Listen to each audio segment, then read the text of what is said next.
there are some links about Bill Murphy of GATA that probably need some clarification, because on Wikipedia, if you go to Bill Murphy's Wikipedia page, it doesn't talk about any of this. Yet this seems like it's pretty important. As well, I'm not making any judgments. I'm just kind of reading what I found. The original source for me to investigate this came from Karl Denninger's Market Ticker. It's an entry in the blog comments, and it's not a new entry. It's over a year old or 2 years old, something like that, where it talks about Bill Murphy's history with the CFTC, and some information was cut and pasted there. Now, I went to the CFTC webpage, and there is an entry on Bill Murphy. Now, I'm assuming that William Joseph III Murphy is the Bill Murphy, but this MindWeb article does talk about Bill Murphy from GATA and these charges. So essentially, you can see what I cut and pasted, but basically in the post it says Bill Murphy, trading privileges suspended for 10 years, may not apply to register, complaint filed, registration revoked. Murphy William Joseph III, cheating or defrauding, bucketing or offsetting orders, reporting non-bona-fide prices, illegal trading of commodity options, false reporting, fraud regarding options. So there's all these charges here in the CFTC.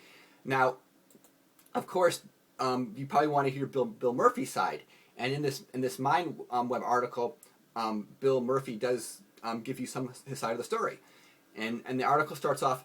GATA chairman Bill Murphy pulls no punches when he rallies against the gold cabal, but his critics think it's a case of the pot calling the kettle black since he was drummed out of the futures industry and similar charges nearly a decade ago. So going through this article here, it says,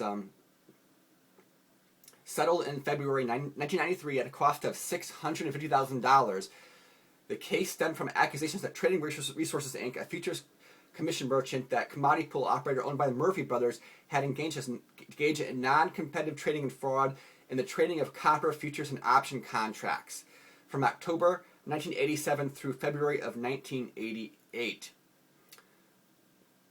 Murphy played down his punishment, and he says, a group of bullion banks went after me and got the copper market down to 88 cents. I got killed.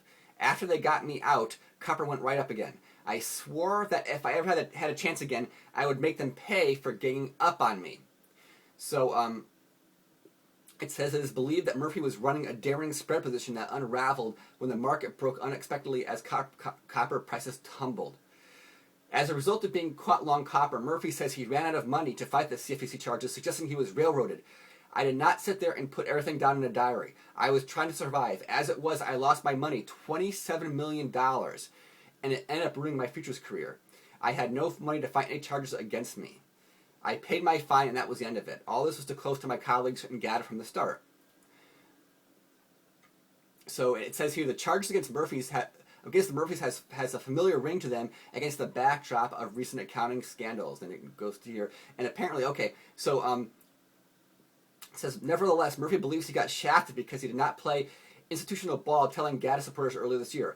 Little could I have dreamed that GATA would come into being with me and be my way of doing a little quid pro quo with these white-collar thugs. They are bullies who push the non-clubbies around when they feel like it. Not long ago, J.P. Morgan was cited for its role in the Ham-and-Anka, I'm probably saying that wrong, copper price manipulation scandal.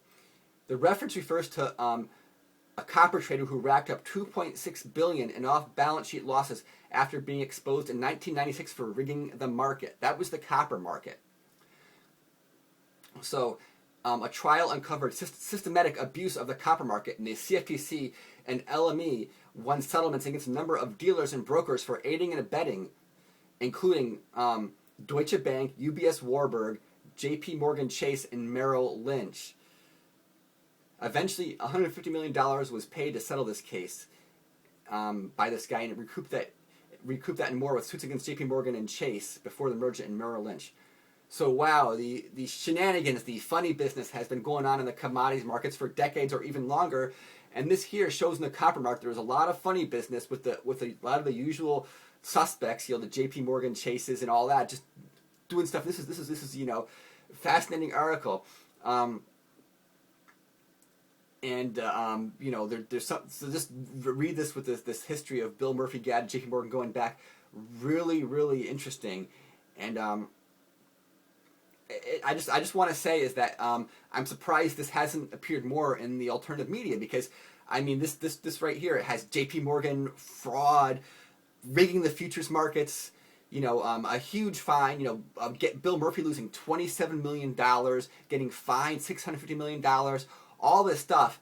You know, like if you, when I tried to find this, when I hit like, you know, Google, you know, CFTC Bill Murphy, there's so much recent stuff that you have to go back many pages or put the right thing into Google to find it. But yeah, I've got some links here, and I want to know your opinion on this, right? I don't want to be judgmental. I want to know your opinion about what happened. You know, this is an interesting story that we should look more into, especially considering that this is, you know, the Bill Murphy GATA stuff is all over the internet.